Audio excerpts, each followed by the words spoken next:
Isomers to isomerism. This is a part of isomerism, ठीक है। First of all हम देखते हैं इसकी डेफिनेशंस की अगर हम बात करें तो optical isomers, what is optical isomers? Compound having two different compounds having same molecular formula and same structure formula but different their behavior towards plane polarized light. Okay, means देखिए डेफिनेशन की हम बात कर रहे हैं, compound having same molecular formula and same structural formula but different behaviour towards plane polarized light are known as optical isomers and this phenomenon is called optical isomerism. Means कोई भी दो कंपाउंड अगर हम लें, अगर उनका फॉर्मूला, उनका structure formula सब कुछ सेम रहे, लेकिन पीपीएल लाइट, अब पीपीएल लाइट क्या होता है इसके बाद अभी हम करेंगे, अभी हम सिर्फ डेफिनेशन की बात कर रहे हैं। तो पीपीएल लाइट के अगेंस्ट उनका बिहेवियर अगर डिफरेंट है तो ऐसे कंपाउंड्स को हम ऑप्टिकल आइसोमर्स कहते हैं और ये जो फिनोमेना होता है इसको हम ऑप्टिकल आइसोमरिज्म कहते हैं, ठीक है। अब देखिए यहाँ पर the next part is optical activity. कुछ कंपाउंड्स ऐसे होते हैं यूनिवर्स में, कुछ ऐसे कंपाउंड्स हैं जिनकी एबिलिटी होती है पीपीएल लाइट के प्लेन को किसी भी एक डायरेक्शन में रोटेट करना, ठीक है। अगर वो कंपाउंड्स किसी भी पीपीएल लाइट के प्लेन को अगर रोटेट कर दें तो वो कंपाउंड ऑप्टिकल एक्टिव कंपाउंड कहेंगे, ठीक है। और ये जो उसकी प्रॉपर्टी होगी उसको हम ऑप्टिकल एक्टिविटी कहते हैं। तो डेफिनेशन यहाँ पर इसकी है ऑप्टिकल एक्टिविटी की, some substance have the ability to rotate the plane of PPL light either to the clockwise or anti-clockwise direction, ठीक है। These compounds are known as optical active compound and this property is called optical activity, ठीक है। तो जो compound light को rotate करेगा उसको हम ऑप्टिकली एक्टिव कंपाउंड कहेंगे, ठीक है। और जो रोटेट नहीं करेगा वो ऑप्टिकली इनएक्टिव कंपाउंड होगा। और ये जो कंपाउंड होते हैं optical active compounds are of two types, ये दो टाइप्स के होते हैं। तो first type is dextrorotatory, जिसको कि हम स्मॉल डी से या फिर प्लस साइन से रिप्रेजेंट करते हैं। अब ये क्या होते हैं देखिए, which rotates the plane of PPL in clockwise direction. वो कंपाउंड जो पीपीएल प्लेन पोलराइज्ड लाइट का प्लेन को अगर क्लॉकवाइज रोटेट करे तो उसको हम बोलेंगे डेक्स्ट्रो रोटेटरी, और जो इस प्लेन को एंटी क्लॉकवाइज रोटेट करे उसको कहते हैं लिवो रोटेटरी। लिवो रोटेटरी कंपाउंड्स को हम या तो स्मॉल एल से या फिर माइनस साइन से रिप्रेजेंट करते हैं। कोई भी कंपाउंड है उसके नेम के आगे अगर हम स्मॉल डी लगा दें तो वो डेक्स्ट्रो होगा, या फिर प्लस का साइन लगा दें, और अगर उसके नाम के आगे अगर हम एल लगा दें, स्मॉल एल, या फिर माइनस लगा दें तो वो कंपाउंड लिवो रोटेटरी होगा, ठीक है। अब इस डेफिनेशन के बाद मेनली हम बात करेंगे, इस डेफिनेशन में हमने मेन जो लिया है वो लिया है प्लेन पोलराइज्ड लाइट। तो हम पहले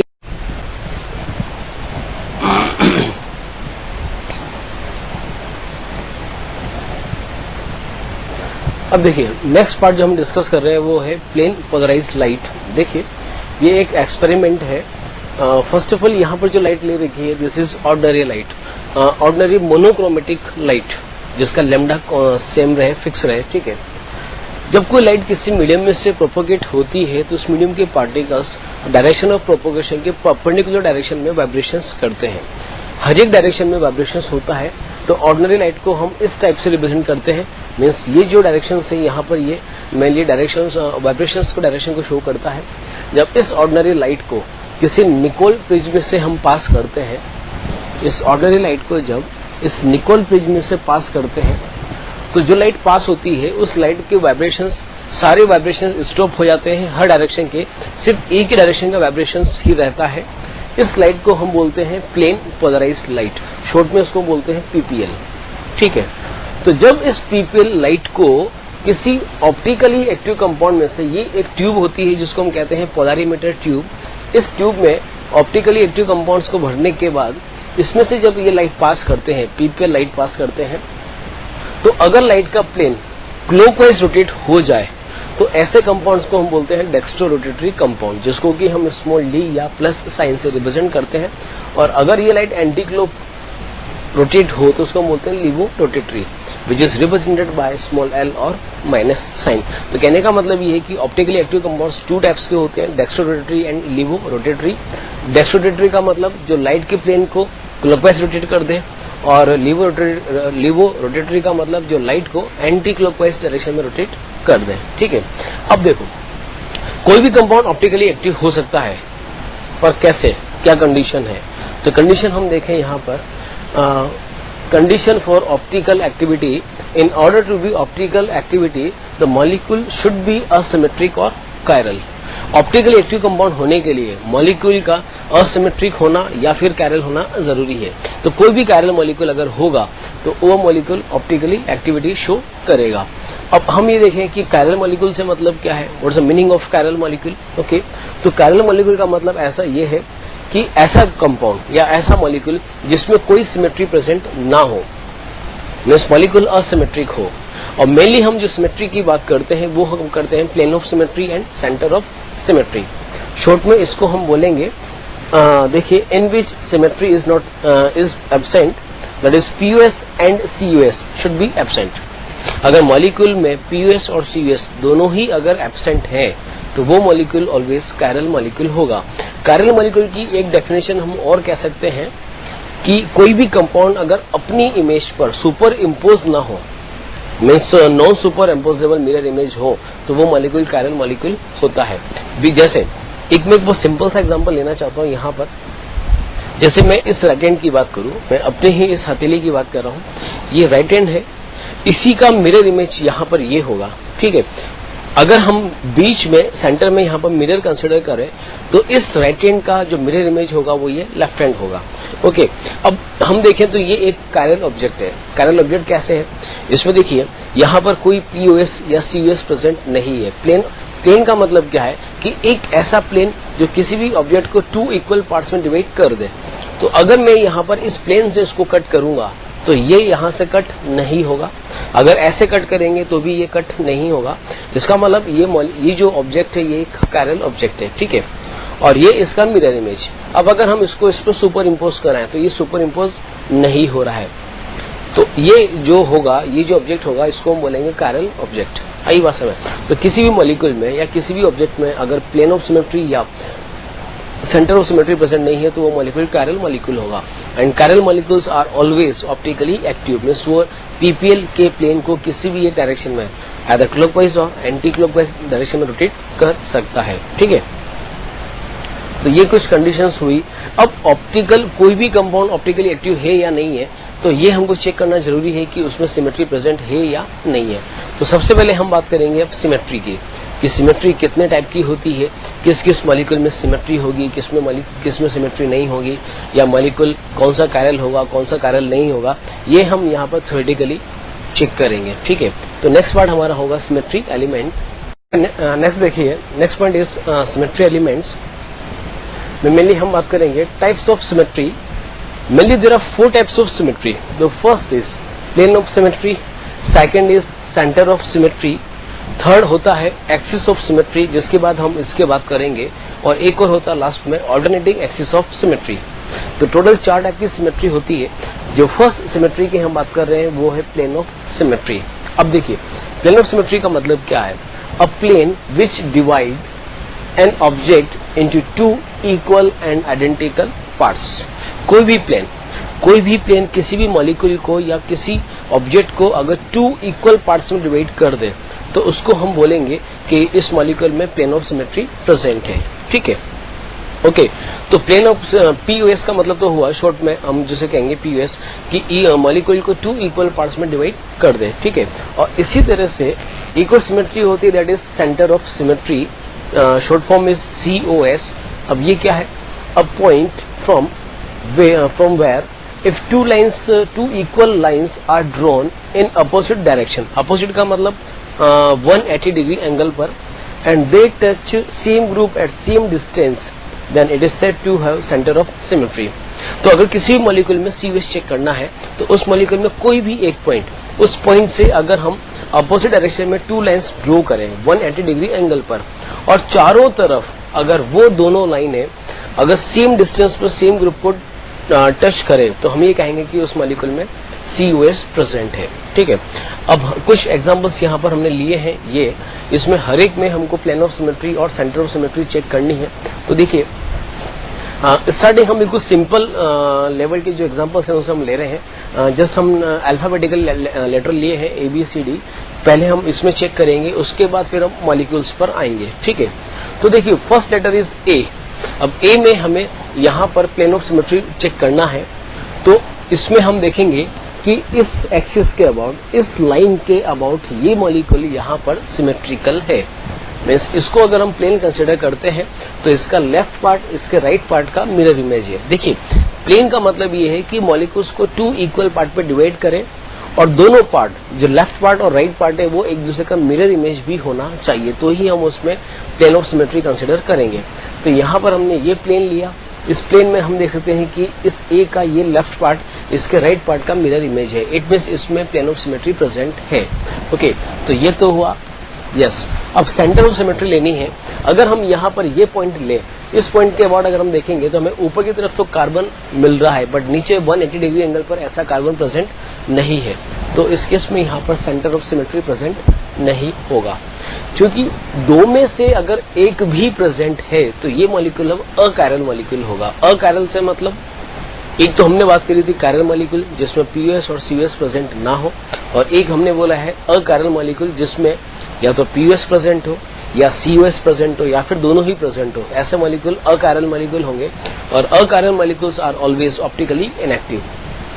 तो यहाँ पर ये मॉलिक्यूल अकायरल मॉलिक्यूल होगा, मींस ऑप्टिकली इनएक्टिव होगा। Okay, the next letter is B। अब B में हम देख सकते हैं यहाँ पर वर्टिकल प्लेन ऑफ सिमेट्री तो पॉसिबल नहीं है, लेकिन अगर हम हॉरिजॉन्टल सिमेट्री ड्रॉ करें तो इस प्लेन के अबाउट इसका upper part and lower part identical है, मिरर इमेज है, तो इसमें POS प्रेजेंट होगा। ओके, अब COS की बात करें, COS के लिए अगर हम यहाँ पर ये पॉइंट लें, इस पॉइंट के अबाउट इधर तो ये कर्व है, बट अपोजिट में ऐसा कर्व पार्ट नहीं है। इट मीन्स यहाँ पर COS प्रेजेंट नहीं होगा। इट मीन्स ये मॉलिक्यूल भी अकायरल होगा। Okay, the next is example number 3 C।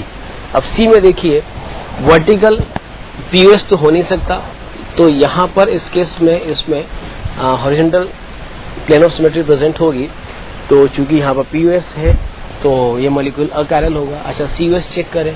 COS में अगर हम पॉइंट ये लेते हैं तो इसके बाद यहाँ पर ये कर्व पार्ट तो आ रहा है, बट इसके अपोजिट में 180 पर ऐसा नहीं आ रहा है। इट मीन्स इसमें COS नहीं होगा, ये मॉलिक्यूल भी यहाँ पर अकायरल होगा।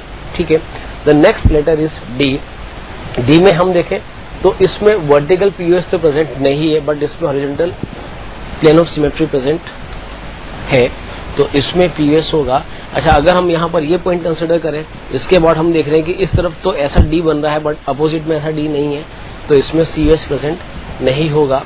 The next is letter is H।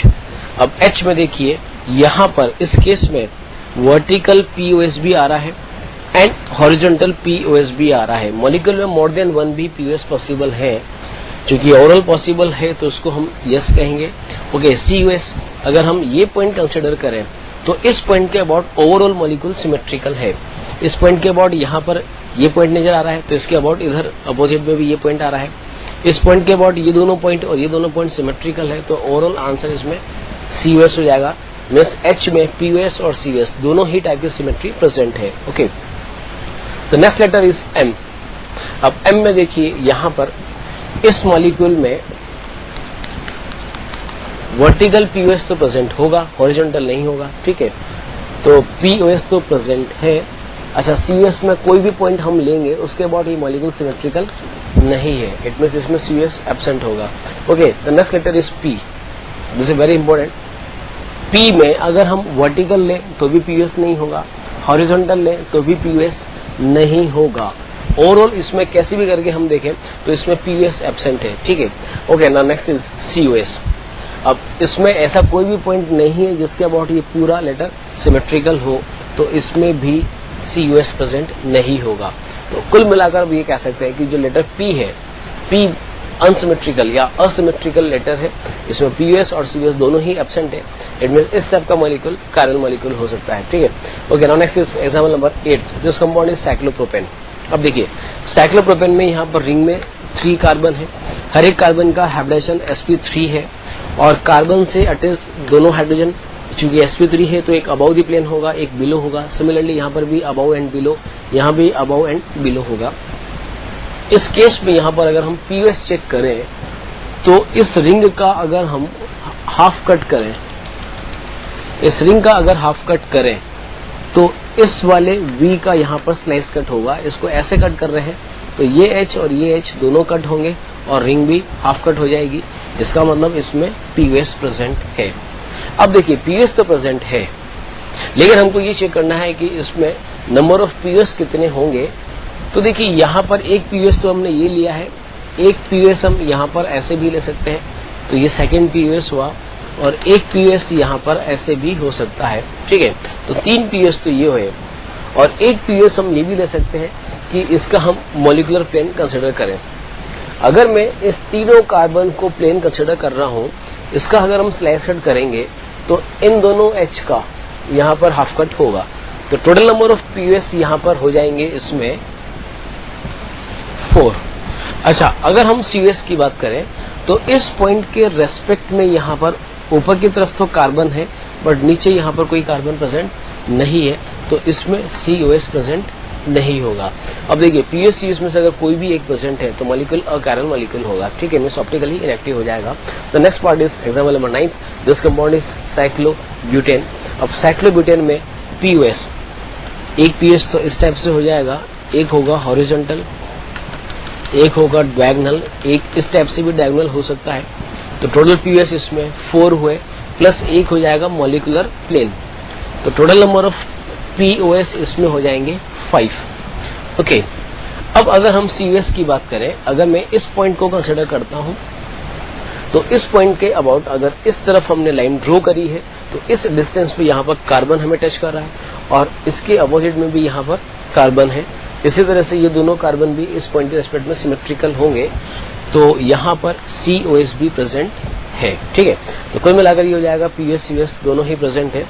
And this one is, इसमें हम देखें साइक्लोपेंटेन में भी यहाँ पर इस टाइप से vertical plane of symmetry present होगी। ठीक है, तो इट मींस इसमें भी POS प्रेजेंट है, लेकिन इस पॉइंट के अबाउट यहाँ पर ये कार्बन एटम सिमेट्रिकल नहीं है, तो हम कहेंगे कि इसमें COS प्रेजेंट नहीं है। ऐसे हम यहाँ पर और भी एग्जांपल्स ले सकते हैं। नेक्स्ट देखिए, इस एग्जांपल की हम बात करें, एग्जांपल नंबर 11 में, now this compound is 1,2,3 dimethyl cyclobutane. इस केस में अगर हम देखें तो यहाँ पर इसमें डायगोनली इस टाइप से POS प्रेजेंट होगा। इस प्लेन के रेस्पेक्ट में ये पार्ट अबव है और ये पार्ट भी अबव है, दोनों अबव है। इट मीन्स यहाँ पर POS तो प्रेजेंट है, लेकिन इसमें COS प्रेजेंट नहीं होगा, बिकॉज अगर हम इस रिंग के प्लेन में ये पॉइंट कंसिडर करें तो इस पॉइंट के अबाउट यहाँ पर ME अबव दी प्लेन है, तो अपोजिट में ये ME बिलो होना चाहिए, बट बिलो ना होकर ये कैसा है, अबव है। तो कुल मिलाकर इसमें कहेंगे कि इसमें COS प्रेजेंट नहीं है। इट मींस ये मॉलिक्यूल भी चूंकि POS प्रेजेंट है तो ये मॉलिक्यूल अकार्यन मॉलिक्यूल होगा, मींस ऑप्टिकली इनएक्टिव होगा। नेक्स्ट इज दिस एग्जांपल, इसमें देखिए ये ट्रांसफॉर्म हमें गिवन है, यहाँ पर ME अबव है, यहाँ पर ME बिलो है। इस केस में अगर हम यहाँ पर इस तरह से डायगोनली इसको कट करें, इसे डायगोनली कट करें, इसको हम ऊपर से काट रहे हैं, तो ये ME और ये H जिससे जो V बनेगा उस V का स्लाइस कट होगा, इस रिंग का हाफ कट होगा, और H और ME का भी यहाँ पर स्लाइस कट होगा। तो इट मीन्स यहाँ पर POS प्रेजेंट है। The next is COS। इस पॉइंट को अगर हम डिसाइड करें, इस पॉइंट के रेस्पेक्ट में यहाँ पर इस डिस्टेंस पर हमें अबव में ME मिल रहा है, और इसी डिस्टेंस पर हमें बिलो दी प्लेन ME मिल रहा है, तो इसका मतलब इसमें भी यहाँ पर COS प्रेजेंट है। ठीक है, इट मीन्स ये मॉलिक्यूल भी यहाँ पर अकार्यल मॉलिक्यूल होगा। The next example is 13, this is 1,2 dimethyl cyclopropane, cis form है। इसमें अगर हम यहाँ पर वर्टिकल POS लें तो ये सिमेट्रिकल हो रहा है इस POS के अबाउट, तो POS तो है, लेकिन इस पॉइंट के अबाउट यहाँ पर ये दोनों सबस्टेंस सिमेट्रिकल नहीं है, तो इसमें COS प्रेजेंट नहीं होगा। इट मीन्स ये मॉलिक्यूल अकार्यल मॉलिक्यूल होगा। बट अगर हम एग्जाम्पल नंबर 14 की बात करें, 14th में देखेंगे कि यहाँ पर ये ME तो बिलो दी प्लेन है, जबकि ये ME अबव दी प्लेन है। इसमें अगर हम POS ट्राई करें तो इसमें POS नहीं होगा, बिकॉज एक ग्रुप तो अबव दी प्लेन है और एक ग्रुप बिलो दी प्लेन है, तो यहाँ पर POS एब्सेंट है। ओके, क्योंकि 3 मेंबर रिंग है तो इस पॉइंट के अबाउट रिंग ही अनसिमेट्रिकल है, तो इसमें COS भी एब्सेंट होगा। क्योंकि दोनों ही एब्सेंट हैं, तो ये मॉलिक्यूल हम कह सकते हैं यहाँ पर दिस इज कायरल मॉलिक्यूल। ये मॉलिक्यूल कायरल होगा एंड ऑप्टिकली एक्टिविटी भी शो करेगा। इसके बाद अब देखिए ये हमने डिस्कस करा था यहाँ पर पीयूएस एंड सीयूएस। इसके बाद नेक्स्ट जो सिमेट्री एलिमेंट्स है उसकी अब हम इसके बाद बात करेंगे। थर्ड जो सिमेट्री एलिमेंट है वो है एक्सिस ऑफ सिमेट्री, और एक और होगा उसके बाद alternating axis of symmetry.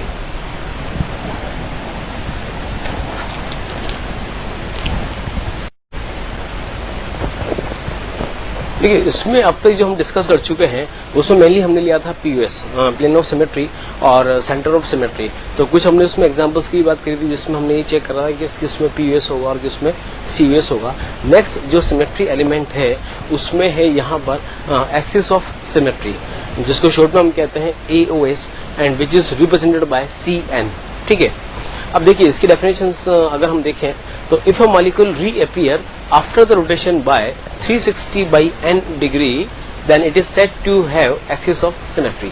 It means किसी भी मॉलिक्यूल में अगर किसी भी मॉलिक्यूल को अगर किसी एक्सिस के अलोंग अगर रोटेट करें और एक पर्टिकुलर एंगल के बाद अगर मॉलिक्यूल रीअपियर हो रहा है, as it is molecule reappear हो रहा है, तो हम कहेंगे कि उस मॉलिक्यूल में एक्सिस ऑफ सिमेट्री प्रेजेंट है। ठीक है, तो जैसे हम यहाँ पर कुछ एग्जांपल्स ले सकते हैं।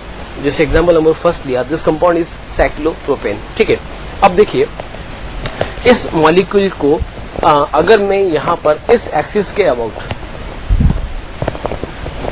इस मॉलिक्यूल को अगर मैं इस एक्सिस के अबाउट मीन्स ऐसा एक्सिस लें जो इसके प्लेन में इसके परपेंडिकुलर हो, इस एक्सिस के अबाउट अगर हम इसको रोटेट करें 120 डिग्री एंगल पर, तो अगर 120 पे इसको हम रोटेट करेंगे तो ये जो कार्बन होगा, ये कार्बन तो यहाँ पर शिफ्ट होगा, ये कार्बन यहाँ आ जाएगा और ये कार्बन यहाँ पर आ जाएगा, तो फिर से ये हमें मॉलिक्यूल ऐसा ही दिखेगा।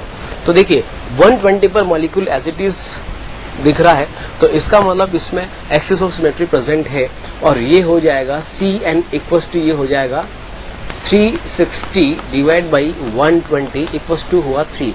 इट मीन्स हम ये कह सकते हैं कि इसमें C3 प्रेजेंट है। C3 का मतलब सेंटर ऑफ सिमेट्री है, कौन सी वाली, दैट इज C3। C3 का मतलब ये हुआ कि 120 डिग्री एंगल पर ये रीअपियर होगा। C3 का एक मीनिंग हम और निकाल सकते हैं कि एक कंप्लीट रोटेशन में 360 अगर हम रोटेट करें तो ये मॉलिक्यूल 3 टाइम्स रीअपियर होगा, तो इसमें हो जाएगा C3। सिमिलरली यहाँ पर अगर हम ये कंपाउंड लें, this compound is cyclobutane. Cyclobutane को अगर 90 डिग्री से रोटेट करें तो 90 डिग्री से रोटेट करने पर ये मॉलिक्यूल फिर से ऐसा ही दिखेगा, तो इसमें हम कहेंगे 360 डिवाइड बाई 90, तो ये हो जाएगा 4।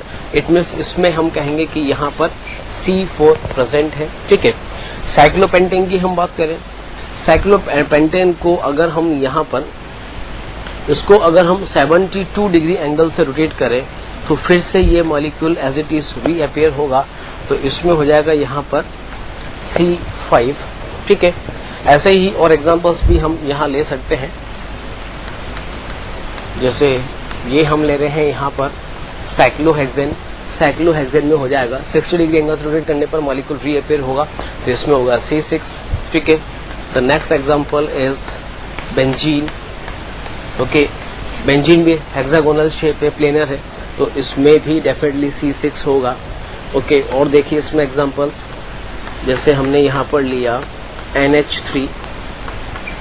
ठीक है, NH3 में N के अबाउट, N के पास यहाँ पर लोन पेयर भी है, तो N के अबाउट यहाँ पर जो 3 हाइड्रोजन एटम होंगे ये तीनों पिरामिडल शेप में होंगे, और रोटेट करेंगे तो यहाँ से H का यहाँ तक शिफ्टिंग में 120 डिग्री एंगल रिक्वायर्ड होगा, तो इसमें यहाँ पर C3 प्रेजेंट होगा। ठीक है,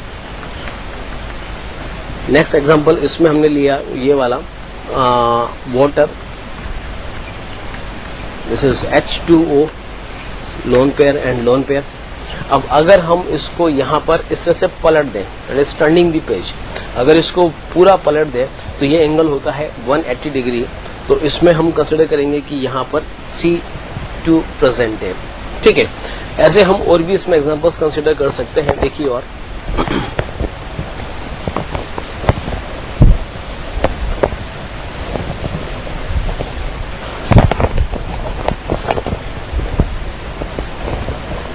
next example is this compound is cis two butene. ठीक है, सिस टू ब्यूटीन को अगर हम यहाँ पर इस एक्सिस के अबाउट अगर हम इसको पलट दें तो फिर से ये मॉलिक्यूल हमें एज इट इज दिखेगा, इस मॉलिक्यूल रीअपेयर होगा। तो ये होगा यहाँ पर 180 डिग्री पर, तो इसमें भी C2 प्रेजेंट होगा। ओके, इसके बाद एक एग्जांपल हम ये भी ले सकते हैं, this compound is trans two butene. इस ट्रांस टू ब्यूटीन को अगर हम इस एक्सिस के अबाउट, बस ऐसा एक्सिस लें जो इस बोर्ड के परपेंडिकुलर है, इस एक्सिस के अबाउट अगर 180 पर इसको रोटेट करें तो ये जो मॉलिक्यूल होगा वो फिर से इसी फॉर्म में आ जाएगा। तो इसका मतलब हम कहेंगे कि इसमें भी यहाँ पर C2 प्रेजेंट है। तो अब हम ये कह सकते हैं कि एक्सिस ऑफ सिमेट्री का मतलब ये हुआ कि किसी भी एक्सिस के अबाउट का रोटेट करने पर मॉलिक्यूल पर्टिकुलर किसी एंगल पर अगर रीअपेयर हो रहा है तो ओवरऑल हम ये कहेंगे कि उसमें AOS प्रेजेंट है। ठीक है, इसके बाद नेक्स्ट जो सिमेट्री है that is alternating axis of symmetry. इसके बाद हम उसको लेते हैं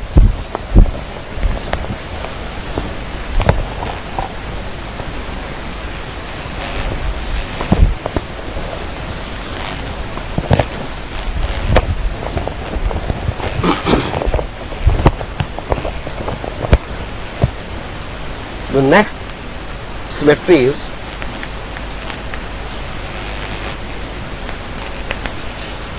alternating axis of symmetry which is represented by Sn। First of all इसकी हम डेफिनेशन देखें, if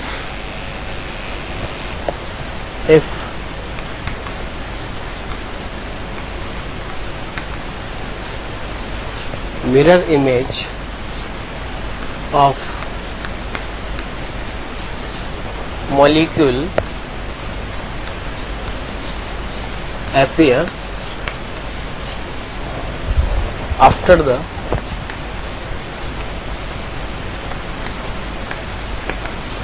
rotation by 360 by n degree, then it is said to have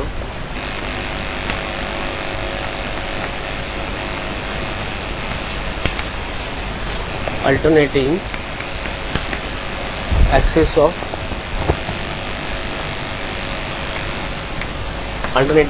of symmetry। ठीक है, मीन्स अगर मॉलिक्यूल को किसी एक्सिस के अलोंग अगर रोटेट करें और मॉलिक्यूल की पहले मिरर इमेज अपीयर हो तो उसको हम बोलेंगे ऑल्टरनेटिंग एक्सिस ऑफ सिमेट्री। देखो AOS that is alternating axis of symmetry को अगर हम AOS से कंपेयर करें तो AOS का मतलब होता है कि रोटेट करने के बाद मॉलिक्यूल खुद अपीयर हो। अगर मॉलिक्यूल खुद अपीयर हो रहा है पर्टिकुलर किसी एंगल पर तो हम कहेंगे कि उसमें AOS है। लेकिन ऑल्टरनेटिंग में हमने एक वर्ड ऐड कर दिया है ऑल्टरनेट से, मतलब क्या हुआ कि जैसा ही हमने रोटेशन करा, रोटेशन करते ही मॉलिक्यूल अपीयर ना हो, पहले उसकी मिरर इमेज अपीयर हो, देन मॉलिक्यूल अपीयर हो, तो इसको हम बोलेंगे ऑल्टरनेटिंग एक्सिस ऑफ सिमेट्री। देखो इसका कुछ एग्जांपल्स हम यहाँ पर ले सकते हैं। जैसे ये हमने एक कंपाउंड लिया, दिस कंपाउंड इज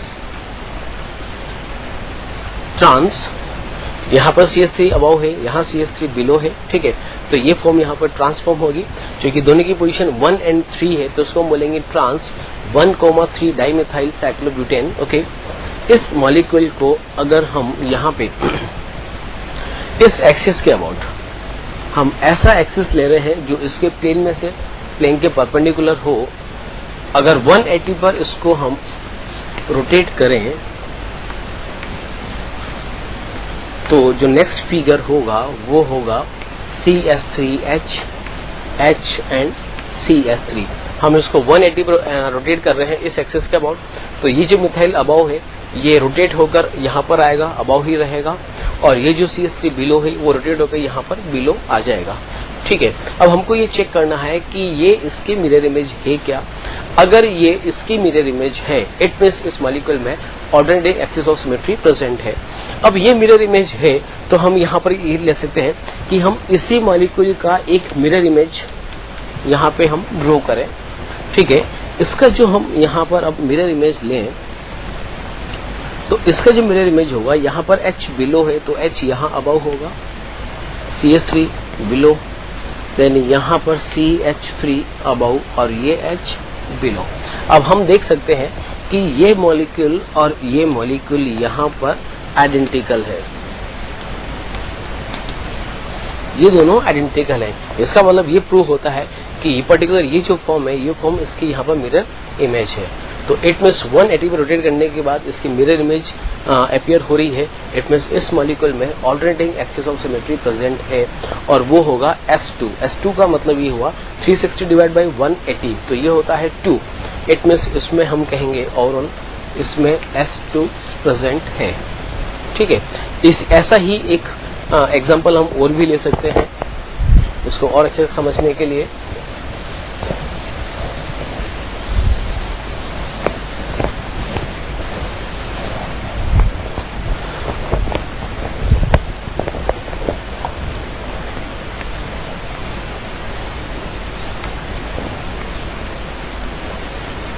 देखिए MEH देन HME, ठीक है। ये मॉलिक्यूल हमने लिया, ठीक है। ये जो कंपाउंड होगा इसका आईयूपीएसी नेम होगा 1 2 3 4 टेट्रामिथाइल साइक्लोब्यूटेन, ओके। इस मॉलिक्यूल को अगर 90 डिग्री पर रोटेट करें अबाउट दिस एक्सिस, तो नेक्स्ट जो इसकी फॉर्म होगी वो होगी कुछ इस टाइप से MEH HME MEH and HME, ये फॉर्म हमें मिलेगा। और हमको ये चेक करना है कि क्या ये इसकी मिरर इमेज है। तो हम क्या करें कि यहाँ पर हम इसका भी एक मिरर इमेज फिर से ड्रॉ कर सकते हैं। इसको हम मिरर कंसिडर कर रहे हैं, ठीक है। इसके रेस्पेक्ट में जो भी बिलो द प्लेन होंगे वो सब यहाँ पर अबव द प्लेन हो जाएंगे। जैसे ये मैंने लिखा MEH HME MEH and HME, और हम देख सकते हैं कि इस केस में यहाँ पर एक मिनट, यहाँ पर ये हुआ, ये हो जाएगा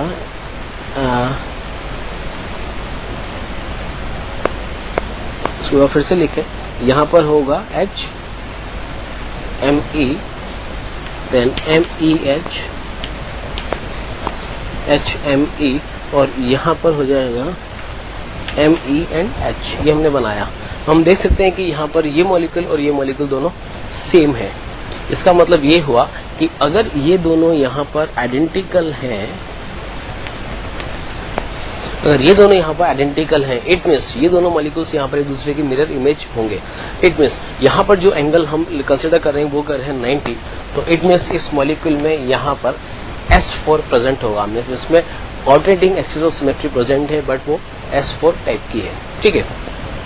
अब इसमें हम एक चीज और देखते हैं यहाँ पर, अगर किसी भी मॉलिक्यूल में अगर AAOS प्रेजेंट है, अगर किसी मॉलिक्यूल में alternating axis of symmetry present है, तो फिर उसमें या तो PUS प्रेजेंट होगा या फिर CUS भी प्रेजेंट हो सकता है, या दोनों भी प्रेजेंट हो सकते हैं। ये भी एक कंडीशन है। अगर किसी भी मॉलिक्यूल में alternating axis of symmetry present है तो या तो उसमें PUS प्रेजेंट होगा या फिर CUS प्रेजेंट होगा या फिर दोनों ही प्रेजेंट होंगे। जैसे कि इस एग्जांपल में अगर हम देखें तो यहाँ पर S4 तो प्रेजेंट है। अब हम देखेंगे इसमें PUS प्रेजेंट हो रहा है। कैसे? इसको अगर मैं डायगोनली कट करता हूँ तो डायगोनली ये मॉलिक्यूल इजीली कट हो जाएगा। इट मींस इसमें सिमेट्री प्रेजेंट है, PUS प्रेजेंट है, ठीक है। लेकिन अगर हम यहाँ पर इस मॉलिक्यूल की बात करें,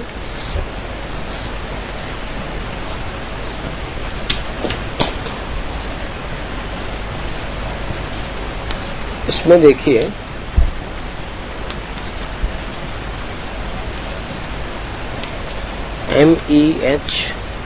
HME, यहाँ पर चार्ज लिया पॉजिटिव.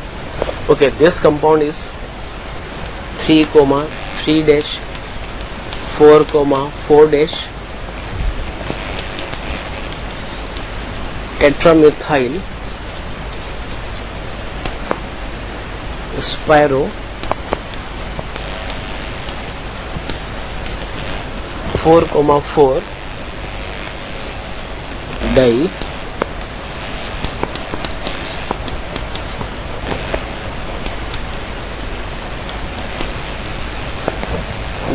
पैराडीनियम आयन. ठीक है, इस केस में देखिए तो ये कंपाउंड एक स्पायरो कंपाउंड है. यहाँ पर इस मॉलिक्यूल में एक्सिस ऑफ सिमेट्री प्रेजेंट है, बट इसमें पीयूएस और सीयूएस प्रेजेंट नहीं होता है. इस मॉलिक्यूल को हम याद कर सकते हैं कि जिस भी मॉलिक्यूल में एओएस प्रेजेंट होगा उसमें पीयूएस और सीयूएस तो प्रेजेंट होगा ही होगा. दोनों में से कोई एक हो सकता है या दोनों भी प्रेजेंट हो सकते हैं, लेकिन यही एक ऐसा मॉलिक्यूल होगा जिसमें एओएस तो है बट इसमें पीयूएस और सीयूएस प्रेजेंट नहीं है. तो अब तक हम जो इसमें डिस्कस कर चुके हैं वो था सिमेट्री एलिमेंट. हमें ये चेक करना है कि किसी भी मॉलिक्यूल में सिमेट्री है या नहीं है. तो टोटल हमने अब तक 4 टाइप्स की सिमेट्री डिस्कस करी थी. फर्स्ट था प्लेन ऑफ सिमेट्री, सेकंड था सेंटर ऑफ सिमेट्री, नेक्स्ट था एक्सिस ऑफ सिमेट्री, और लास्ट में जस्ट अभी हमने जो डिस्कस करा वो था ऑल्टरनेटिंग एक्सिस ऑफ सिमेट्री. इसके बाद जो नेक्स्ट पार्ट अब हम डिस्कस करेंगे वो हम बात करेंगे कायरल सेंटर की. ठीक है, तो नेक्स्ट इसमें हेडिंग देखिए,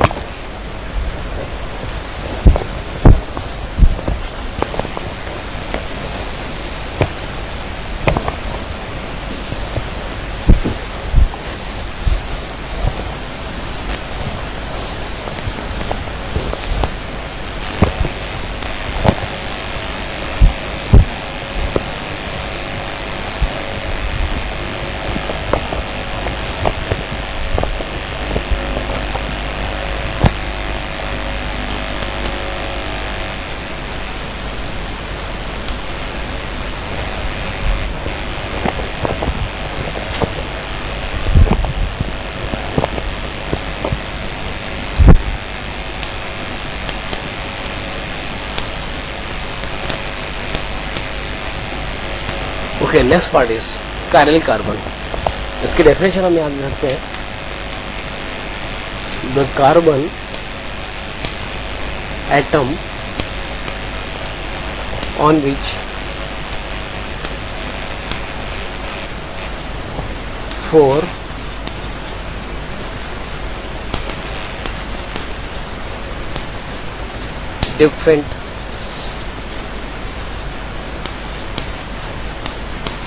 different groups are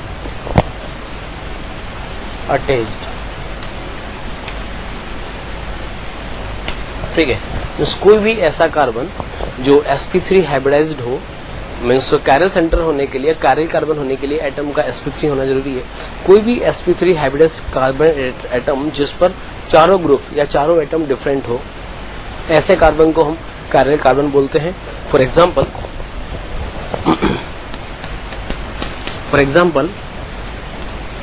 CCl, F, Br and I. इस केस में देखिए यहाँ पर ये जो कार्बन है, इस कार्बन का हाइब्रिडेशन sp3 है और इससे अटैच यहाँ पर चारों ग्रुप, चारों एटम डिफरेंट है. तो ये जो कार्बन होगा वो कायरल कार्बन होगा और इसको हम ऑलवेज स्टार से रिप्रेजेंट करते हैं. ऐसे हम और भी यहाँ पर ले सकते हैं मॉलिक्यूल्स. जैसे यहाँ लिखा CH3, यहाँ पर C2H5, H एंड Cl. अब इस केस में देखिए इस मॉलिक्यूल में टोटल 4 कार्बन प्रेजेंट है. 1, 2, 3 एंड 4, टोटल 4 कार्बन है. लेकिन इन 4 में से सिर्फ यही एक ऐसा कार्बन है जिसे चारों वैलेंसीज डिफरेंट है. तो ऐसे कार्बन को हम sp3 हाइब्रिडाइज्ड कार्बन एटम कहेंगे. अब ऐसा कोई जरूरी नहीं है कि कायरल एटम ऑलवेज कार्बन ही हो. कार्बन के अलावा दूसरे एटम भी कायरल हो सकते हैं. फॉर एग्जाम्पल जैसे यहाँ पर हम ये मॉलिक्यूल ले सकते हैं ETHMe एंड 1 लोन पेयर. इस केस में यहाँ पर जो सल्फर होगा, इस सल्फर को हम कायरल सल्फर कहेंगे.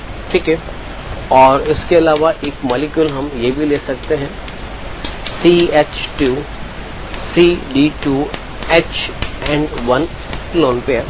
इस केस में देखिए यहाँ पर N का हाइब्रिडेशन sp3 है और इससे अटैच तीनों जो वैलेंसीज हैं वो वैलेंसीज डिफरेंट है।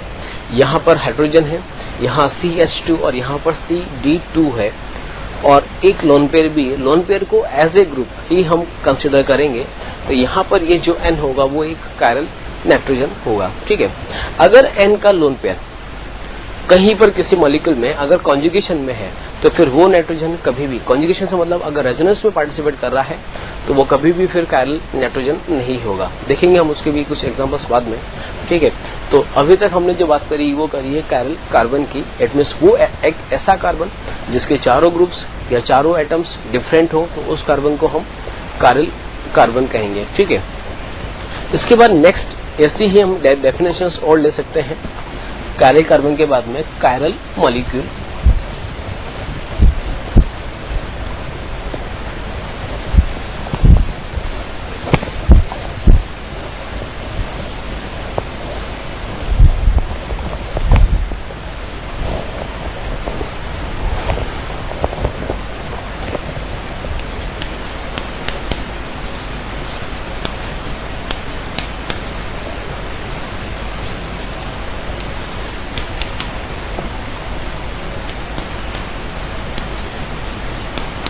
chiral molecule, the molecule which has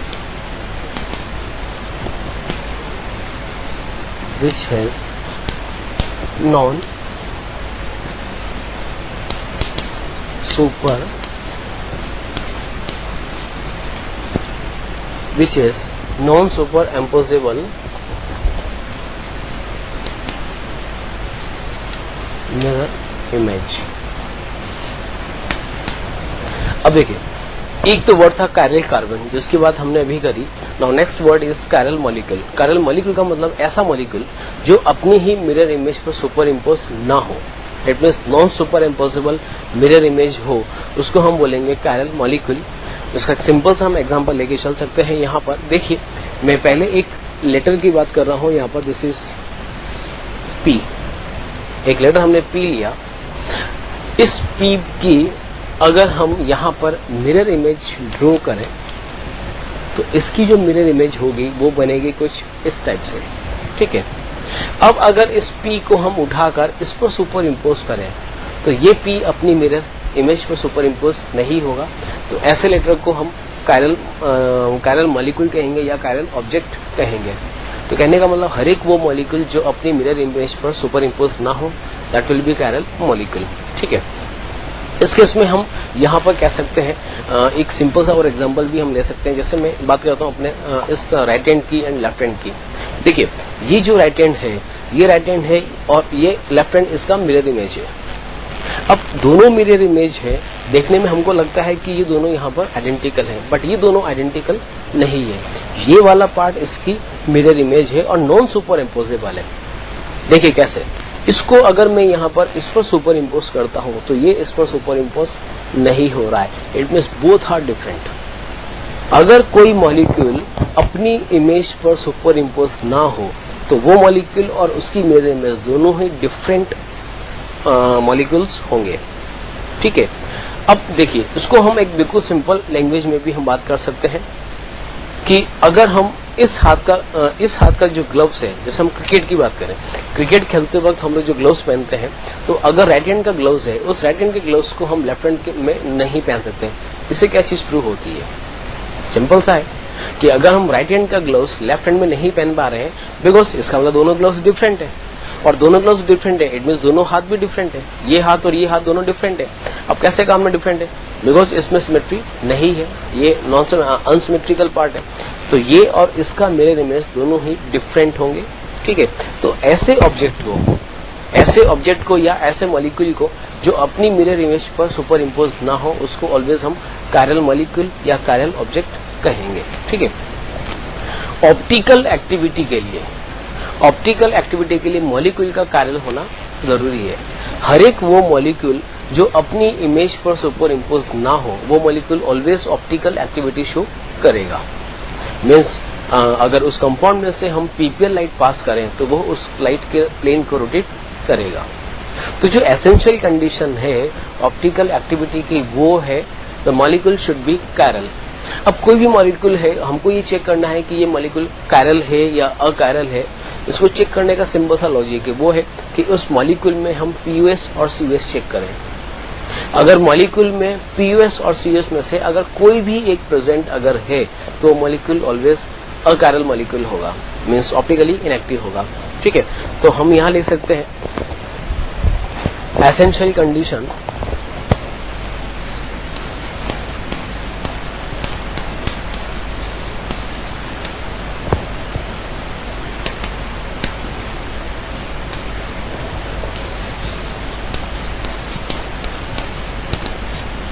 essential condition for optical activity, the molecule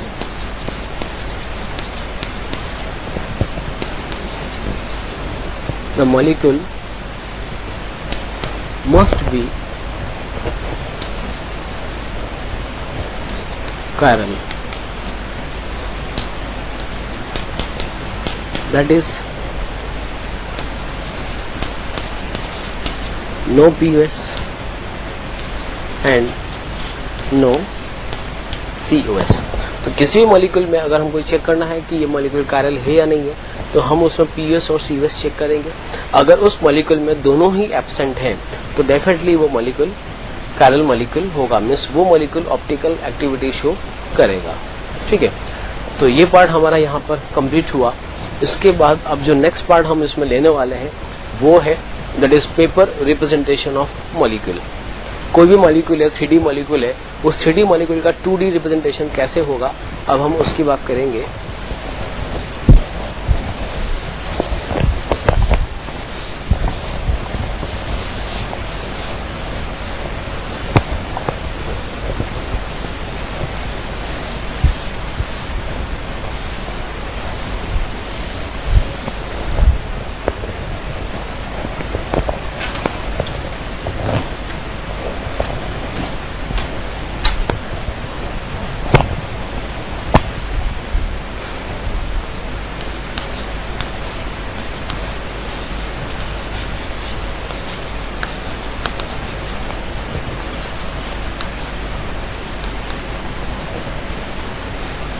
representation of molecule, देखिए इसमें कुछ फॉर्मूला है।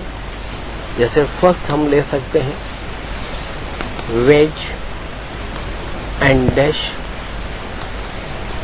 फॉर्मूला।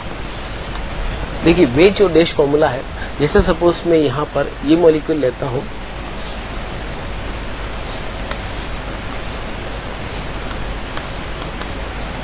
ये एक मॉलिक्यूल मैंने यहाँ पर कुछ इस टाइप से लिया, यहाँ लिखा FClBrI।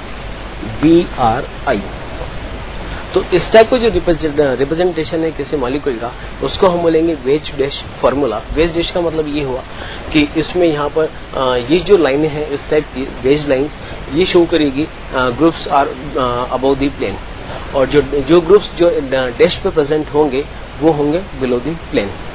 तो एक सिंपल एक रिप्रेजेंटेशन है 3D मॉलिक्यूल का। एक बार फिर से देखते हैं हम इसमें कि जो भी एटम या जो भी ग्रुप जो वेज लाइन पर होंगे, ये जो इस टाइप की लाइन होती है, इस टाइप की जो लाइन होती है डार्क लाइन, इसको हम बोलते हैं वेज लाइन। तो जो भी ग्रुप इस लाइन पर प्रेजेंट होगा वो ऑलवेज अबव द प्लेन होगा। और ऐसे ही एक लाइन होती है इस टाइप से जिसको बोलते हैं हम डैश लाइन। तो कोई भी ग्रुप जो इस पर प्रेजेंट होगा वो बिलो दी प्लेन कंसिडर उसको हम करेंगे। ठीक है, तो इस टाइप का जो फॉर्मूला होता है उसको हम बोलते हैं वेज डैश फॉर्मूला। ठीक है,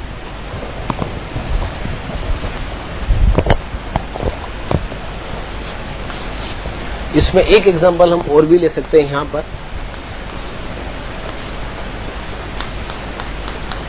जैसे ये हमने इस टाइप से लिया, यहाँ लिखा FCl BrI।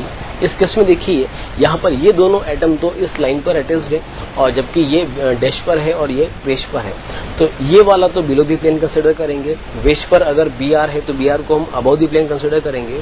और अगर कोई भी ग्रुप स्ट्रेट लाइन पर प्रेजेंट है, इससे अटैच्ड है, उसको हम ऑलवेज प्लेन में कंसिडर करेंगे।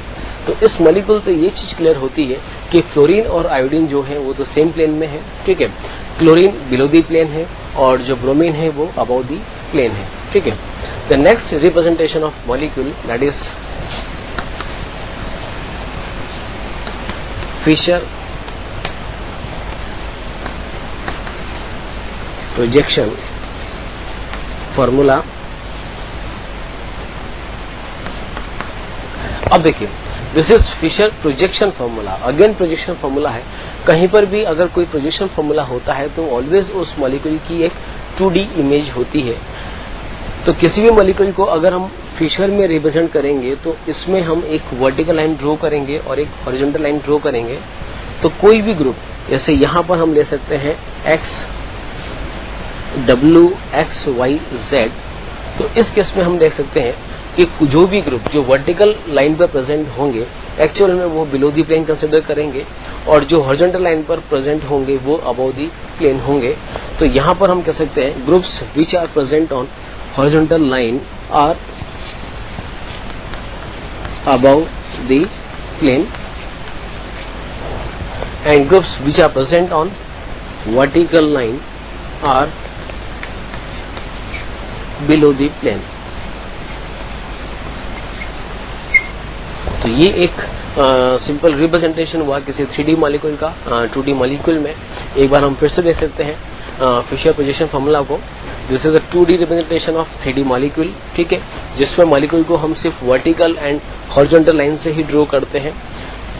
फिशर में ऑलवेज जो लाइन होगी वर्टिकल वो एक सिंगल लाइन होगी, लेकिन हॉरिजॉन्टल लाइंस डिपेंड्स करेगी उस पर नंबर ऑफ कायरल सेंटर पर. अगर सपोज मॉलिक्यूल में एक ही कायरल सेंटर है तो उसमें डेफिनेटली एक सिंगल हॉरिजॉन्टल लाइन होगी.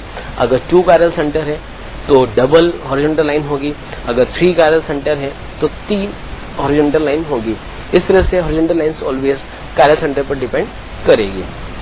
और जो भी ग्रुप वर्टिकल लाइन पर प्रेजेंट होगा वो ऑलवेज बिलो द प्लेन होगा. ठीक है, और जो हॉरिजॉन्टल लाइन पर होगा, जो वर्टिकल पर है वो तो बिलो द प्लेन और जो हॉरिजॉन्टल पर है वो अबव द प्लेन होगा. ठीक है, तो ये हुआ यहाँ पर किसी भी मॉलिक्यूल का जस्ट 2D रिप्रेजेंटेशन.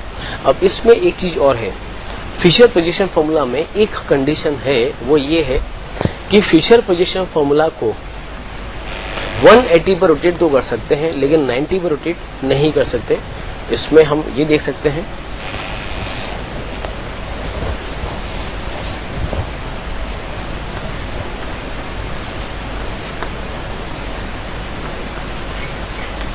देखिए, फिशर की एक क्वालिटी और है कि इस फॉर्मूला को हम 180 या इसके मल्टीपल में इसको रोटेट कर सकते हैं, लेकिन 180 के अलावा किसी दूसरे एंगल में इसको हम रोटेट नहीं कर सकते. सपोज अगर मैं इस मॉलिक्यूल को 90 पर रोटेट कर दूं क्लॉकवाइज, तो नेक्स्ट जो मॉलिक्यूल हमें मिलेगा वो हो जाएगा X Z W and Y. और अगर 180 पर रोटेट करें तो W X Z and Y. अब देखिए, इसको हम यहाँ पर बोल रहे हैं this is molecule A, molecule B and molecule C. तो A और B, molecule A and B both are different. ठीक है, जबकि A and C, A and B both are different, but A and C both are same. तो इस formula में हमको ये भी याद रखना होगा कि फिशर प्रोजेक्शन फॉर्मूला को हम 180 के अलावा किसी दूसरे एंगल से रोटेट नहीं कर सकते. तो यहाँ पर हम देख सकते हैं कि जो 90 रोटेट करने के बाद जो B मिला है तो A और B बोथ आर डिफरेंट होंगे, ये दोनों डिफरेंट होंगे, जबकि A और C जो होंगे वो दोनों सेम होंगे. तो ये कंडीशन हमें फिशर में याद रखना जरूरी है. ठीक है, अब इसके बाद जो यहाँ पर नेक्स्ट पार्ट है इसी का वो हम लेंगे इसमें फिशर प्रोजेक्शन के बाद में, दैट इज कन्वर्जन. किसी भी मॉलिक्यूल की किसी भी फॉर्म को उसकी किसी दूसरी फॉर्म में कन्वर्ट करना. अभी तक हमने जो फॉर्मूलेस पढ़े हैं अभी तक वो हमने एक तो जस्ट अभी रिसेंटली पढ़ा है फिशर प्रोजेक्शन फॉर्मूला. इसके पहले आपको याद होगा कंफर्मेशन हमने पढ़ा था न्यूमैन प्रोजेक्शन फार्मूला. ठीक है, न्यूमैन के अलावा एक और हमने वहां पर पढ़ा था सोहर्स फार्मूला. तो किसी भी कंपाउंड की किसी भी फॉर्म को किसी दूसरी फॉर्म में कन्वर्ट करना हमें आना चाहिए. अब ये कन्वर्जन हम कैसे करेंगे ये अब हमारा नेक्स्ट टॉपिक होगा. The next part is writing the Fischer projection formula from any structural formula.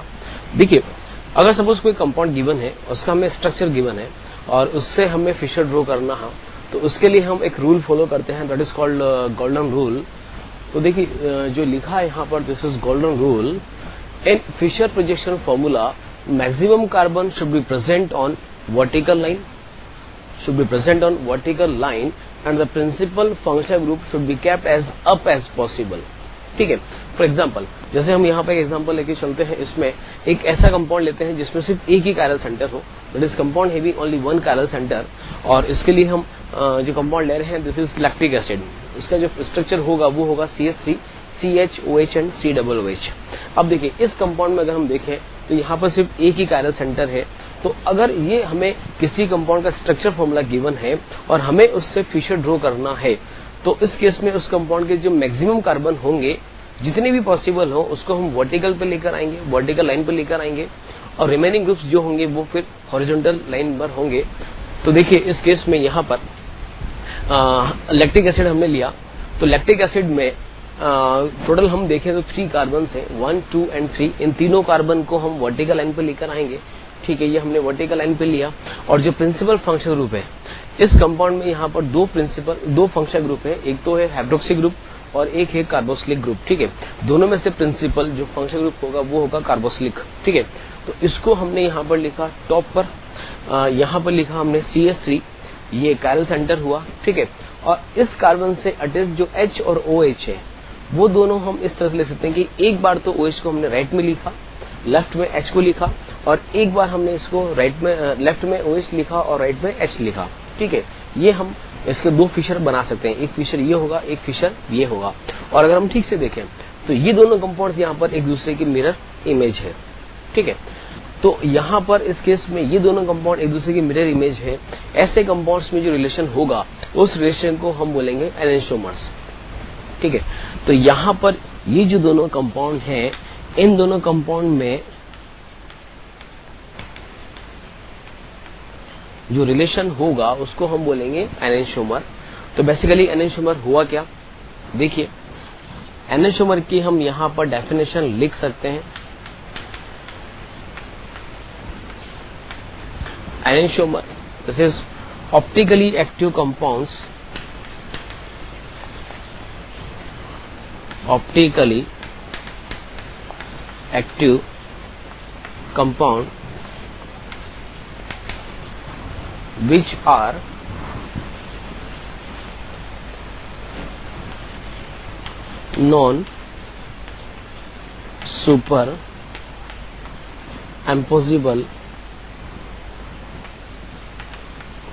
are non superimposable, mirror image to each other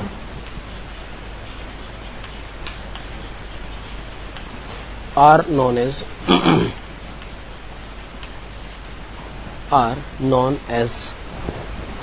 enantiomer।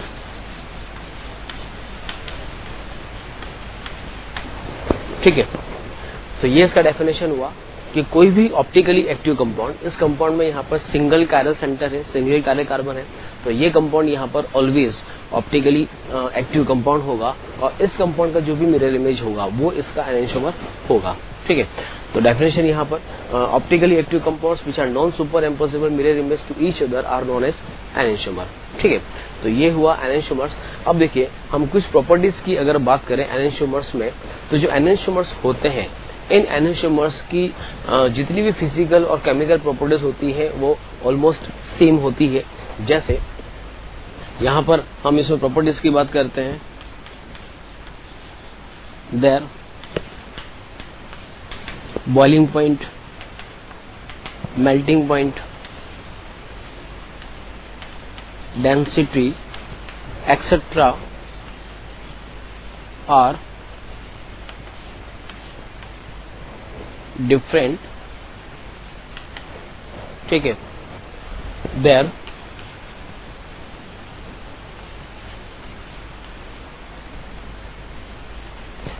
Angle of rotation is also same,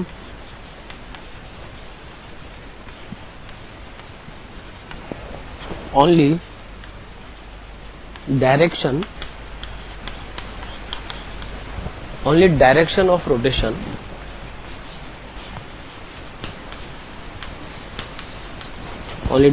rotation is different. Only direction of rotation is different. देखिए एनोसोमर्स की अगर हम properties की बात करें तो जो भी एनोसोमर्स होंगे मीन्स ये कंपाउंड और ये कंपाउंड, इन दोनों कंपाउंड्स की जो फिजिकल और जो केमिकल प्रॉपर्टीज होंगी, फिजिकल से मतलब इनका boiling point, melting point, density, solubility etcetera etcetera, जो भी प्रॉपर्टीज होंगी वो ऑलमोस्ट सेम होगी. इनका जो थीटा होगा that is angle of rotation वो भी सेम होगा. जो सिर्फ डिफरेंस होता है वो होता है डायरेक्शन ऑफ रोटेशन का. अगर ये कंपाउंड डेक्स्ट्रो रोटेटरी है तो ये कंपाउंड डेफिनेटली लीवो रोटेटरी होगा. इसको हम यहाँ पर रिप्रेजेंट भी कर सकते हैं कि अगर ये कंपाउंड डेक्स्ट्रो है तो ये कंपाउंड यहाँ पर डेफिनेटली लीवो होगा. तो एक बार हम फिर से देखें यहाँ पर जो हमने पूरा इसमें लिया है. हमने जो अभी टॉपिक स्टार्ट करा था वो करा था writing the Fischer projection formula from any structure. तो अगर कोई हमें स्ट्रक्चर गिवन है तो उस स्ट्रक्चर से में जब हमें इसका फिशर बनाना होगा तो मैक्सिमम कार्बन वर्टिकल लाइन पर रखेंगे और जो भी प्रिंसिपल फंक्शन ग्रुप होगा वो जितना हो सके उतना हम टॉप पोजीशन पे उसको लेकर जाएंगे. तो हमने एग्जांपल यहाँ पर लिया था लैक्टिक एसिड का. तो लैक्टिक एसिड का जब हमने फिशर यहाँ पर ड्रॉ करा तो इसका फिशर ये पॉसिबल होगा. COOH हमने टॉप पे रखा, H को लेफ्ट में, OH को राइट में और CH3 को हमने यहाँ पर बॉटम में रखा. ठीक है, तो तीनों कार्बन यहाँ पर वर्टिकल लाइन पर है. तो ये कंपाउंड ऑप्टिकली एक्टिव होगा और इसका जो मिरर इमेज होगा ये दोनों non super impossible mirror image होगी और इन दोनों कंपाउंड्स में जो रिलेशन होगा उसको हम बोलेंगे यहाँ पर एनोसोमर्स. ठीक है, तो ये यहाँ पर इसका डेफिनेशन. और जैसा मैंने अभी बताया कि एनोसोमर्स की फिजिकल केमिकल प्रॉपर्टीज सेम होती है. इनका जो एंगल रोटेशन होता है दैट इज थीटा, वो थीटा भी सेम होगा. मतलब जो उसका मैग्नीट्यूड है एंगल का वो सेम होगा. जो डिफरेंस होगा वो होगा सिर्फ और सिर्फ डायरेक्शन रोटेशन का. अगर एक कंपाउंड प्लेन को क्लॉकवाइज रोटेट कर रहा है तो डेफिनेटली दूसरा वाला उसको एंटी क्लॉकवाइज रोटेट करेगा ही. ठीक है ना. तो एक कंपाउंड अगर डेक्स्ट्रो है तो दूसरा कंपाउंड यहाँ पर लीवो होगा. तो ये हमने एक ऐसे कंपाउंड का फिशर ड्रॉ करा है जिसमें सिर्फ और सिर्फ यहाँ पर एक ही कायरल सेंटर है. अब इसमें देखिए एक हम और यहाँ पर बात करते हैं इसमें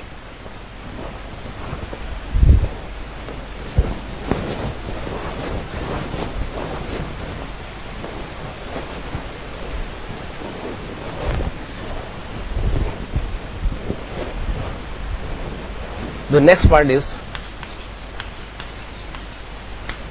racemic mixture. अब देखिए racemic मिक्सचर बेसिकली होता है क्या है कि ये इन दोनों कंपाउंड्स की जो कि एनोसोमर है, अगर इन कंपाउंड्स का इक्विमोलर सॉल्यूशन ले मीन्स 50% डेक्स्ट्रो ले और 50% एल को मिलाकर सॉल्यूशन बनाए तो उस सॉल्यूशन को हम बोलते हैं रैसेमिक मिक्सचर. डेफिनेशन की हम यहाँ बात कर सकते हैं that is equimolar solution of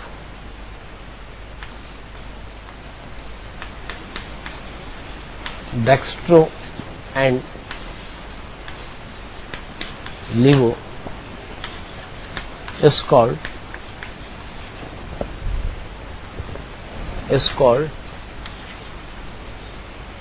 racemic mixture.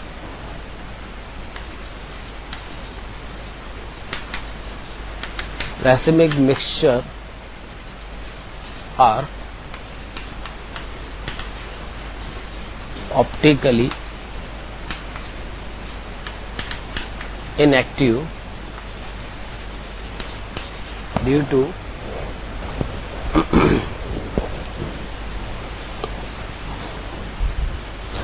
racemic mixtures are optically inactive due to external compensation.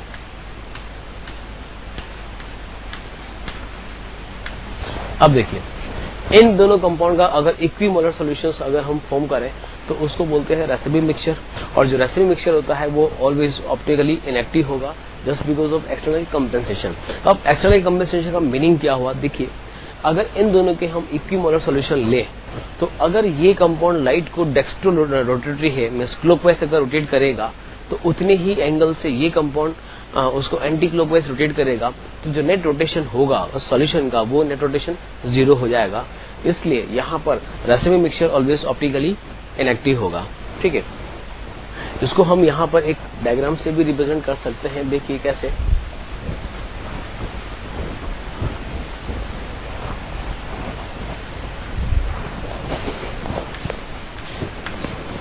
ये एक हमने पोलैरिमेटेड ट्यूब लिया, यहाँ पर एक लाइट हम लेके चल रहे हैं, इसमें this is PPL light. Okay, इसमें यहाँ पर रासायनिक मिक्सचर है। रासायनिक मिक्सचर का मतलब 50% D एंड 50% L ये लिया। इसमें से जब लाइट पास होगी तो उस लाइट का भी जो रोटेशन होगा वो 0 होगा। हम देख सकते हैं कि यहाँ पर जो थीटा होगा वो 0 है। लाइट जिस एंगल पर यहाँ पर इस सॉल्यूशन में एंटर कर रही है उसी एंगल से यहाँ पर पास भी हो रही है।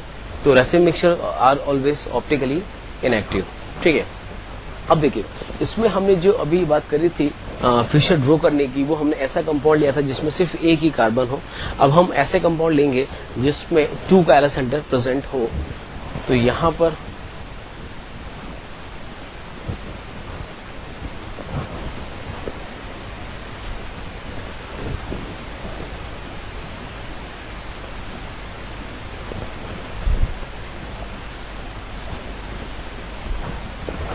Second part, compound having 2 chiral center। Example हम यहाँ पर ले सकते हैं, this is CH3 CHOH CHOH and COOH। अब देखिए इस कंपाउंड में यहाँ पर हम देखें तो एक कायरल सेंटर ये है और एक कायरल सेंटर ये भी होगा। टोटल नंबर ऑफ कार्बन यहाँ पर 4 होंगे, जिसमें से ये दोनों कार्बन यहाँ पर कायरल सेंटर्स होंगे। ठीक है, इसका अगर हमें फिशर ड्रॉ करना है तो यहाँ पर जितने कायरल सेंटर होंगे उतने ही, और हॉरिजॉन्टल लाइन हमने ड्रॉ करी। फंक्शन ग्रुप प्रिंसिपल COOH है, तो यहाँ पर हो जाएगा COOH, यहाँ लिखेंगे CH3। अब जो कायरल सेंटर से अटैच ग्रुप है वो है हाइड्रोक्सी एंड हाइड्रोजन, इस पर भी हाइड्रोक्सी एंड हाइड्रोजन। तो सबसे पहले तो हम यहाँ पर दोनों OH को हमने सेम साइड पे लिया, ये हमने लिखा HH। ओके, एक कंपाउंड हमने ये लिया और एक कंपाउंड हम यहाँ पर इसी का मिरर इमेज भी ले सकते हैं। मीन्स दोनों OH को हमने लेफ्ट में लिया और दोनों H राइट में। ठीक है, नेक्स्ट इसका जो आइसोमर पॉसिबल होगा वो हो जाएगा COOH एंड CH3, तो वर्टिकल पर OH को लिखा राइट में और इस OH को हम यहाँ पर लेफ्ट में ले सकते हैं। ठीक है, और एक कंपाउंड हम यहाँ पर इसी की मिरर इमेज कंसिडर कर सकते हैं, ये लिखा HOH OH एंड CH3। ठीक है, अब देखिए यहाँ पर इसको हम नंबरिंग कर सकते हैं, this is first, second, third and fourth. Total 4 compound हमने यहाँ पर ड्रॉ करे, तो इस कंपाउंड के ये 4 फिशर पॉसिबल होंगे। फर्स्ट में तो दोनों OH सेम साइड हो या फिर दोनों OH अपोजिट साइड हो, मीन्स है तो सेम ही, लेकिन इसमें दोनों राइट और इसमें दोनों लेफ्ट है। इसमें दोनों OH अपोजिट साइड है और एक इसका हमने मिरर इमेज लिया। अब देखिए यहाँ पर अगर हम रिलेशन चेक करें तो फर्स्ट एंड सेकेंड, फर्स्ट और सेकेंड जो कंपाउंड है, अच्छा इसमें देखिए सबसे पहले अगर हम देखें तो यहाँ पर इनमें किसी में भी सिमेट्री प्रेजेंट नहीं होगी, न तो इसमें POS प्रेजेंट होगा और न ही इसमें COS प्रेजेंट होगा, बिकॉज ऊपर वाले कार्बन से अटैच्ड है COOH और नीचे वाले कार्बन से अटैच्ड है CH3। क्योंकि दोनों कायरल सेंटर यहाँ पर डिफरेंट है तो ये सभी जितनी भी फॉर्म्स हमने यहाँ पर ड्रॉ करी है ये सब के सब ऑलवेज ऑप्टिकली एक्टिव होंगे। अब देखिए ये कंपाउंड ऑप्टिकली एक्टिव और सेकंड वाला इसकी मिरर इमेज है, non super impossible mirror image है। तो इन दोनों कंपाउंड में जो रिलेशन होगा वो होगा एनेंटियोमर। सिमिलरली थर्ड और फोर्थ जो कंपाउंड है वो भी मिरर इमेज ही है, तो ये दोनों भी यहाँ पर एनेंटियोमर ही होंगे। तो ये हुआ first and second both are एनेंटियोमर।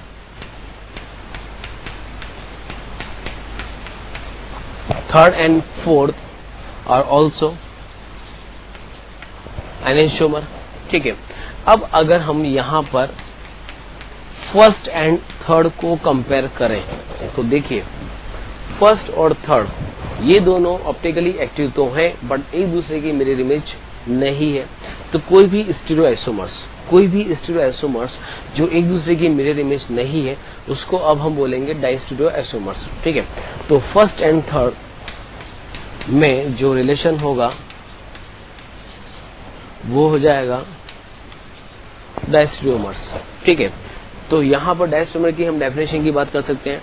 डायस्टेरियोमर मतलब stereoisomers which are not which are not mirror image to each other are known as diastereomers. और ऐसे रिलेशंस हम यहाँ पर और भी बना सकते हैं, जैसे फर्स्ट एंड फोर्थ, जो फर्स्ट एंड फोर्थ होगा वो भी डायस्टेरियोमर होगा। Okay, next is second and third, और एक ले सकते हैं सेकेंड एंड फोर्थ। ये सभी के सभी यहाँ पर डायस्टेरियोमर्स होंगे। ठीक है, तो इस फॉर्मेशन में यहाँ पर जो हमने ड्रॉ करा है उसमें एक तो हमने टर्म लिया था एनेंटियोमर और एक हमने बात करी है डायस्टेरियोमर। एनेंटियोमर का मतलब ऑप्टिकली एक्टिव कंपाउंड का जो भी मिरर इमेज होगा वही उसका एनेंटियोमर होगा। और डायस्टेरियोमर में हम जो यूज में लेंगे टर्म्स वो होगा स्टीरियोआइसोमर्स। स्टीरियो का मतलब होगा कि कंपाउंड ज्योमेट्रिकल आइसोमर भी हो सकता है और ऑप्टिकल भी हो सकता है। तो ज्योमेट्रिकल आइसोमर्स भी एक दूसरे की मिरर इमेज नहीं होंगे, वो भी डाइस्टीरियोआइसोमर्स ही होंगे। जैसे ज्योमेट्रिकल का मतलब हम ले सकते हैं सिस। ज्योमेट्रिकल में हम जो नेमिंग करते हैं एक कंपाउंड लेते हैं सिस और एक लेते हैं ट्रांस। सिस कंपाउंड ट्रांस की मिरर इमेज नहीं होता है, इसलिए सिस और ट्रांस भी आपस में डाइस्टीरियोआइसोमर्स ही होंगे। ठीक है, डाइस्टीरियोआइसोमर्स की जो प्रॉपर्टीज होती हैं, फिजिकल प्रॉपर्टीज या केमिकल प्रॉपर्टीज, वो डिफरेंट होती है। जैसे फर्स्ट कंपाउंड और सेकेंड कंपाउंड, ये दोनों कंपाउंड तो एनेंटियोमर है।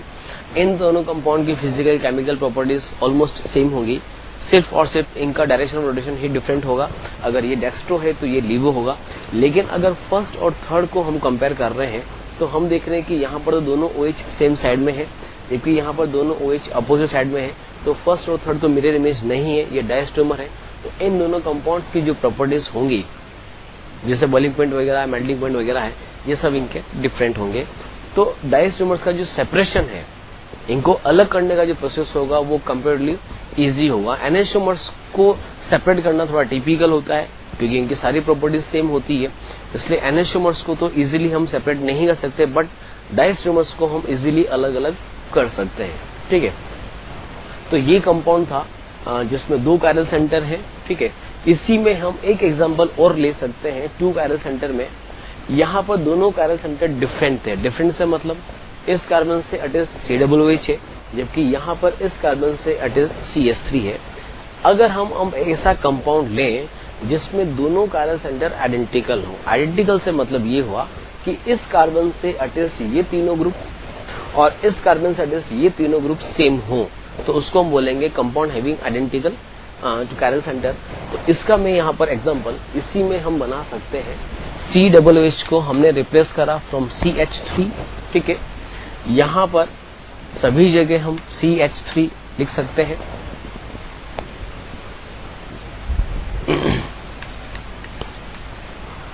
CH3 और यहाँ पर भी लिखा CH3। ठीक है, अब देखिए, अब इनमें हम रिलेशंस भी यहाँ पर कंपेयर कर सकते हैं। कैसे? फर्स्ट कंपाउंड, इस कंपाउंड में देखिए यहाँ पर सिमेट्री प्रेजेंट है। The important part is symmetry. इस कंपाउंड में प्लेन ऑफ सिमेट्री प्रेजेंट है। हम देख सकते हैं कि अगर मैं यहाँ पर इस तरह से प्लेन कंसिडर कर रहा हूँ तो इस प्लेन के about upper part and lower part दोनों ही पार्ट सिमेट्रिकल है। तो ये कंपाउंड यहाँ पर सिमेट्रिकल मॉलिक्यूल होगा। इसमें 2 कायरल सेंटर्स है, एक कायरल सेंटर ये, एक कायरल सेंटर ये, साथ में सिमेट्री भी है। ऐसे कंपाउंड को बोलते हैं मीजो कंपाउंड। तो मीजो कंपाउंड की जो डेफिनेशन हो जाएगी कि compound having more than 1 chiral centre and symmetry is also present, then the compound is called meso compound. Means compound में कायरल सेंटर भी हो और साथ में सिमेट्री भी, कोई भी एक सिमेट्री, चाहे या तो पीयूएस प्रेजेंट हो या फिर सेंटर ऑफ सिमेट्री प्रेजेंट हो, तो वो मॉलिक्यूल ऑलवेज मीजो कंपाउंड होगा। और मीजो कंपाउंड की जो मिरर इमेज होगी वो मिरर इमेज इसका आइडेंटिकल कंपाउंड होगा। इन दोनों कंपाउंड में यहाँ पर कोई डिफरेंस नहीं है। तो first and second both are identical, first and second both are identical. लेकिन अगर हम थर्ड कंपाउंड की बात करें तो थर्ड कंपाउंड में हम देखेंगे कि दोनों OH यहाँ पर अपोजिट साइड है। इसमें अगर हम इस टाइप से अगर प्लेन ऑफ सिमेट्री ट्राई करें तो इसमें POS प्रेजेंट नहीं होगा। तो ये कंपाउंड ऑप्टिकली एक्टिव है और ये वाला कंपाउंड इसी के मिरर इमेज है। तो ये दोनों यहाँ पर एनेंटियोमर होंगे। मीन्स हम कह सकते हैं कि first and second both are identical, ठीक है। Third and fourth are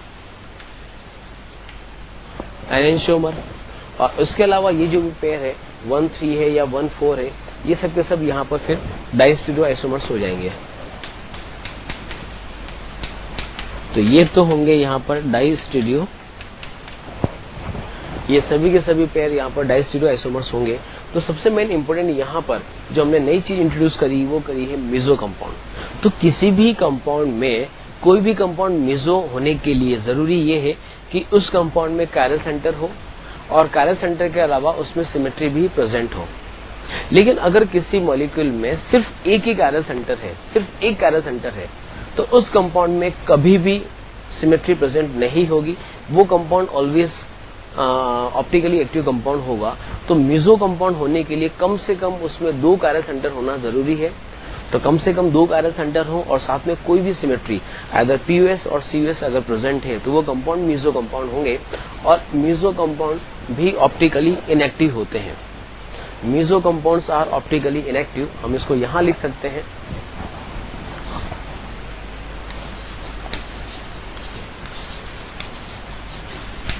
meso compounds are optically inactive due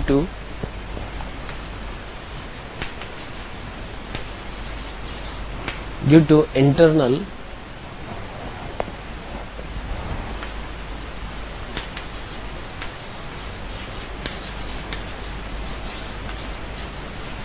compensation। अब देखिए यहाँ पर हमने एक वर्ड इंट्रोड्यूस करा है, दैट इज इंटरनल कंपेंसेशन। इसका मीनिंग क्या हुआ कि ये कंपाउंड यहाँ पर ऑप्टिकली इनएक्टिव है just because of internal compensation. It means ये कायरल सेंटर अगर लाइट के प्लेन को क्लॉकवाइज रोटेट कर रहा है तो इसी का जो लोअर पार्ट होगा ये कायरल सेंटर उसको एंटी क्लॉकवाइज रोटेट करेगा। जितने एंगल से ये क्लॉकवाइज रोटेट करेगा उतने ही एंगल से ये एंटी क्लॉकवाइज रोटेट करेगा। तो इसमें जो नेट रोटेशन होगा वो हो जाएगा 0। इट मीन्स ये कंपाउंड भी फर्दर ऑप्टिकली इनएक्टिव हो जाएगा। इसको हम बोलेंगे इंटरनल कंपेंसेशन। इंटरनल से मतलब मॉलिक्यूल का, एक ही मॉलिक्यूल का अपर पार्ट अपने ही लोअर पार्ट को अपोज कर रहा है, तो ये हो जाएगा इंटरनल कंपेंसेशन। तो कंपेंसेशन वर्ड यहाँ पर हमने 2 काम में लिया। एक तो लिखा था अभी थोड़ी देर पहले हमने एक्सटर्नल कंपेंसेशन, जो कि हमने कहा था रैसिमिक मिक्सचर, और एक हम कह रहे हैं इंटरनल कंपेंसेशन। रैसिमिक मिक्सचर में एक कंप्लीट मॉलिक्यूल दूसरे मॉलिक्यूल का अपोज कर रहा है तो वो हो जाएगा external factor, that is external compensation. और यहाँ पर एक ही मॉलिक्यूल का हाफ पार्ट अपने ही हाफ पार्ट का अपोज कर रहा है तो ये हो जाएगा इंटरनल कंपेंसेशन। ठीक है, तो कुल मिलाकर हम कहेंगे कि जो मीजो कंपाउंड्स होते हैं, meso compounds are optically inactive. तो इस कंपाउंड के टोटल नंबर ऑफ आइसोमर्स यहाँ पर 3 होंगे। ये भी एक इंपॉर्टेंट पार्ट है। हमने यहाँ पर टोटल इसके 4 कंपाउंड्स लिखे हैं, लेकिन फर्स्ट और second both are mirror image. क्योंकि ये भी इनएक्टिव है, ये भी इनएक्टिव है, दोनों में कोई डिफरेंस नहीं होगा, तो इन दोनों को हम आइडेंटिकल मान के चलेंगे। हम ये कह सकते हैं कि ये इस कंपाउंड को हम यहाँ से हटा ही दें, क्योंकि ये दोनों तो आइडेंटिकल है ही सही। अब हम देख रहे हैं कि टोटल जो आइसोमर्स है इसके वो है 3, ठीक है। तो इस केस में टोटल जो इसके फॉर्म्स होंगी वो होंगी 3। ये कंपाउंड तो हो जाएगा मीजो, ये तो मीजो है, और ये दोनों यहाँ पर ऑप्टिकली एक्टिव होंगे। अगर ये कंपाउंड डेक्स्ट्रो है तो डेफिनेटली ये कंपाउंड यहाँ पर लीवो ही होगा, ठीक है। तो ये पार्ट हमने डिस्कस करा था अभी कि कोई भी कंपाउंड है अगर उसका स्ट्रक्चर गिवन है तो उसका हम फिशर कैसे ड्रॉ करेंगे। तो ये फिशर हुआ जिसमें हमने मेनली बात करी थी गोल्डन रूल की। गोल्डन रूल से मतलब maximum carbon should be present on vertical line, और जो प्रिंसिपल फंक्शन ग्रुप है उसको हम टॉप पे लिखेंगे, ठीक है। अब इसके बाद जो नेक्स्ट पार्ट है इसी का वो है कन्वर्जन। अगर हमें कोई भी कंपाउंड की कोई एक फॉर्म गिवन है, जैसे वेज डैश फॉर्मूला गिवन है, और उस वेज डैश से हमें अगर उसको फिशर में चेंज करना है या न्यूमैन में चेंज करना है तो वो चेंज हम कैसे करेंगे इसको अब हमें समझना है। यही हमारा नेक्स्ट टॉपिक होगा।